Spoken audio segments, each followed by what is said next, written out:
Se cumple un año de la creación del equipo especial para luchar contra la corrupción en el poder. Un equipo que fue creado y en el que participó arduamente el exministro del Interior, Mariano González. Mariano González está en los estudios de Panorama para analizar esta coyuntura que preocupa al empresariado, que preocupa a los ciudadanos que quieren vivir en tranquilidad. Mariano, muy buenas noches, gracias por acompañarnos. Buenas noches, Mávila. ¿Qué va a ocurrir esta semana? Es la pregunta. ¿A qué deberíamos anticiparnos?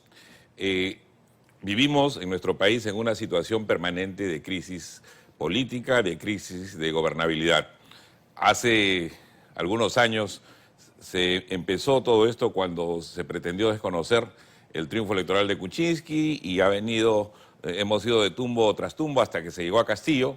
Hemos conocido los actos de corrupción de Castillo, el golpe, y posteriormente, al asumir la presidenta Boluarte, seguimos nuevamente en una crisis. Esto tiene que parar ya. Yo creo que esta semana es crucial para el país.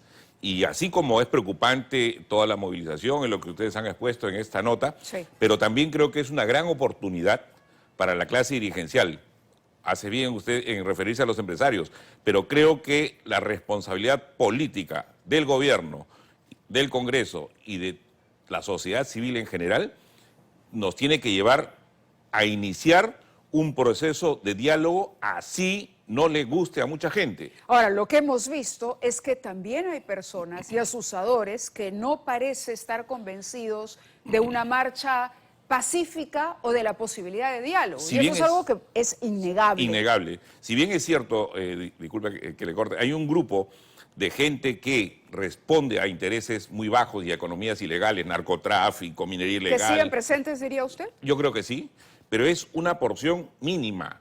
Hay gente, a diferencia de otras movilizaciones, sí, que está dando la cara y dice, yo voy a marchar. Organizaciones sindicales, movimientos regionales, la Asamblea de los Pueblos, distintas, inclusive centrales sindicales, y también muchos movimientos de las regiones en nuestro país, pero sobre todo gente indignada de que en uno y en otro lado no se estén preocupando por solucionar los problemas Estamos del país. hablando, cuando usted dice de uno y de otro lado, el gobierno y el Congreso de la República. Sí, pero también, digamos que ya no solamente en el lado de la izquierda, sino también hay gente, inclusive que no es de izquierda, gente de centro, gente de derecha que también está anunciando inclusive su participación en las marchas.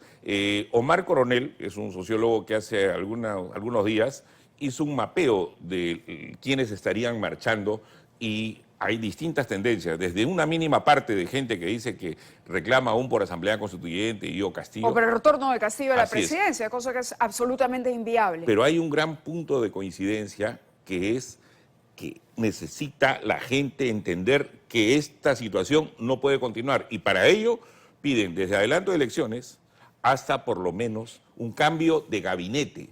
¿Por qué el gobierno de Boluarte no ha podido finalmente garantizar tranquilidad y que no se produzcan expresiones de esta naturaleza?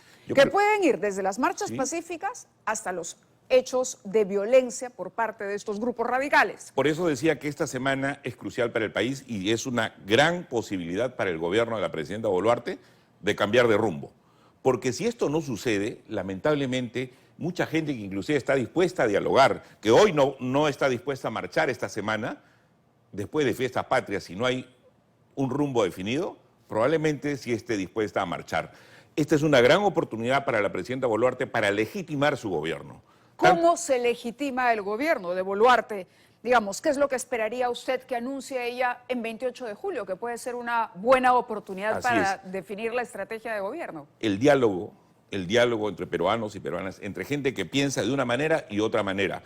Es imposible que un Congreso deslegitimado pretenda poner la agenda al gobierno. Y eso es lo que está tratando de hacer. Pero el gobierno también se anotó autogoles, ¿no? La designación, por ejemplo, de la exministra de Salud, Enesalud. ¿Cómo ha caído a pocos días del inicio de esta... A eso me refería, que también es una gran oportunidad para corregir una serie de decisiones que no han sido las más acertadas. Entonces, se necesita un gobierno de transición, pero un gobierno de ancha base. ¿Es un gobierno de transición el de Boluarte? Yo creo que ¿O ya no es un gobierno de transición? Porque, bueno, ha declarado y tiene toda la intención de quedarse hasta 2026. Independientemente que dure hasta el 25, hasta el 26, pero cuando hablo de gobierno de transición me refiero que un gobierno que dé paso a una situación, digamos, mucho más estable. Es decir, preparar las condiciones para que no estemos nuevamente de crisis en crisis. Y para ello es indispensable... ¿Le pediría un cambio de gabinete?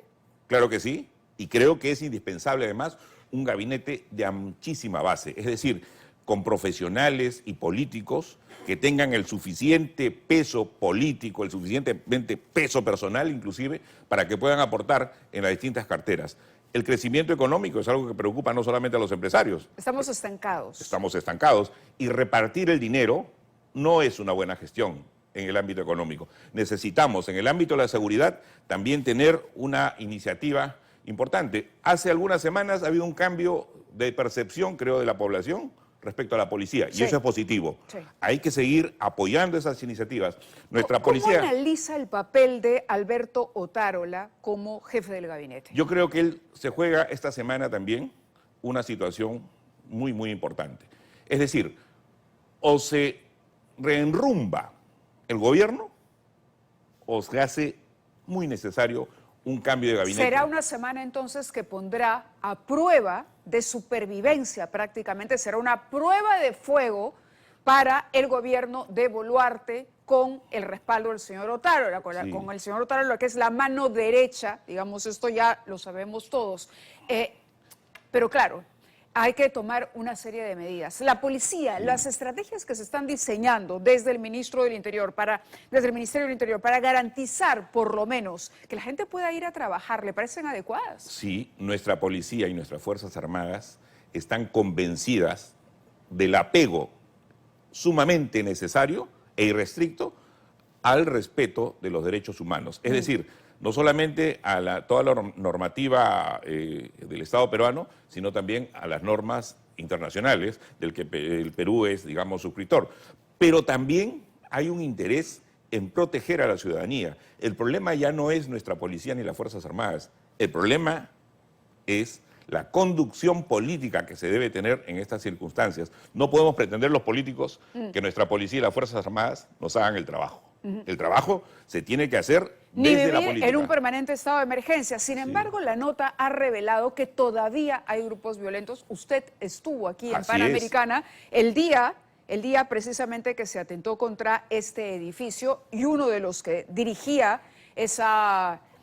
A ver, no podemos hablar de protesta. Ese acto de vandalismo ha declarado en la nota que le acabamos de mostrar. Así como muchos ciudadanos y ciudadanas esperan de sus Fuerzas Armadas y de su Policía Nacional, sobre todo, el apego, digamos, a las normas que prevén el uso de la fuerza Sí. de manera adecuada, también las personas que marchan, los ciudadanos y ciudadanas que van a marchar, deben hacer su mayor esfuerzo por no dejar que se contamine la legítima protesta por voces y actitudes y algunos actos inclusive vandálicos de gente como este señor u otros que lamentablemente pues se infiltran en la protesta legítima. Esta vez sí hay organizaciones que están al frente y dan la cara. ¿Qué organizaciones Por se ejemplo, puede hay organizaciones... identificar, por ejemplo? Sí, de los movimientos regionales. Hay centrales sindicales que han dicho que van a apoyar esta marcha y que van a marchar. Inclusive hay una plataforma de planillones iniciada justamente por los movimientos regionales para al recoger adelanto de elecciones. firmas Entonces, y que el Congreso debata un proyecto de adelanto de y en elecciones. distintos foros la gente se reúne y conversa. Justamente por ello digo que es importantísimo que el gobierno haga un esfuerzo de humildad también para dialogar con quienes piensan diferente. En ese sentido, usted ha sido ministro del Interior. Esto de pedir el DNI y de anotar la identidad de los ciudadanos, ¿le parece una medida adecuada? Porque ha recibido críticas también. La policía tiene bien claro cuál es su rol, y mientras no se aparte del marco constitucional, yo creo que cualquier medida es necesaria. Pero sí, más bien me preocuparía más, digamos, de esperar que la policía o las Fuerzas Armadas nos solucionen el problema que tenemos que solucionar los políticos y la clase dirigencial en nuestro país. ¿Una renovación total que incluiría al Premier, diría usted? ¿Podría oxigenar a este gobierno? Yo creo que es una decisión de la presidenta, pero ella tiene que tomar una decisión, y creo que la situación actual la pone en una posición donde va a tener que sacar lo mejor de ella y esperar lo mejor del país. ¿Cuál es esa decisión que debe tomar la presidenta? Yo no le puedo decir a la presidenta lo que tiene que hacer. En su juicio. Pero creo que... Pero ¿dónde en todo caso pero nos puede decir que no está tomando decisiones? No, me refiero a que ella lo que tiene que hacer es tomar una decisión primero de diálogo y luego de cambio de rumbo. Con este rumbo, lamentablemente, creo que no vamos a ningún lado. ¿De cambio de rumbo o de establecimiento de rumbo, creación de rumbo? Porque lo que se le reclama también es que no haya una visión país de cara a 2026. Es decir, ¿cómo quiere pasar la presidenta a la historia? ¿Cómo quiere ella dejar su huella en la historia como la primera presidenta de nuestro país? Y asimismo, aquellos que demandan, digamos, un cambio de gobierno deben entender también que eso toma tiempo y no se puede hacer de un día para otro. Tenemos que encontrarle una salida democrática y viable, bien pensada. Aquellos que pretenden incendiar la pradera y que llaman al desorden, yo creo que son sumamente irresponsables, ¿no? Este es un espacio en el que tenemos que ponernos de acuerdo, nos guste o no nos guste. Y tanto los extremos de un lado y de otro, que vienen pretendiendo que se rompa totalmente cualquier posibilidad de diálogo, creo que le hacen muchísimo daño al país.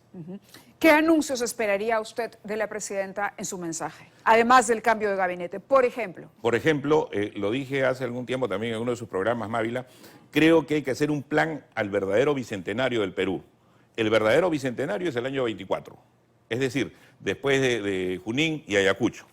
La pandemia no nos permitió festejar como hubiéramos querido en el 21 y creo que al 24 deberíamos tener, por lo menos, dejar un país en orden. Todos los sectores deberían ponerse, digamos, a revisar qué es lo que hay que hacer y creo que hay 4 ejes importantes. El primero es el eje económico, que tiene que ver con la producción, con la minería y con todos los sectores. Así es, economía. El segundo es la seguridad. Tenemos que tener, hay políticas definidas, pero necesitamos tener planes para que puedan medirse en números, en cifras, que se ha mejorado en seguridad. 3 y 4. 3 y 4. En el plano internacional necesitamos mejorar las relaciones con nuestros hermanos. Así piensen igual o diferente a nosotros, no podemos vivir peleándonos con todo el mundo. Y finalmente. Y finalmente necesitamos también un plan de desarrollo social que implica atender a nuestros hermanos y hermanas olvidados por el sistema. Mariano González, exministro del Interior, estuvo con nosotros esta noche en Panorama. Muchas gracias. Gracias, Mávila. Gracias a usted por esta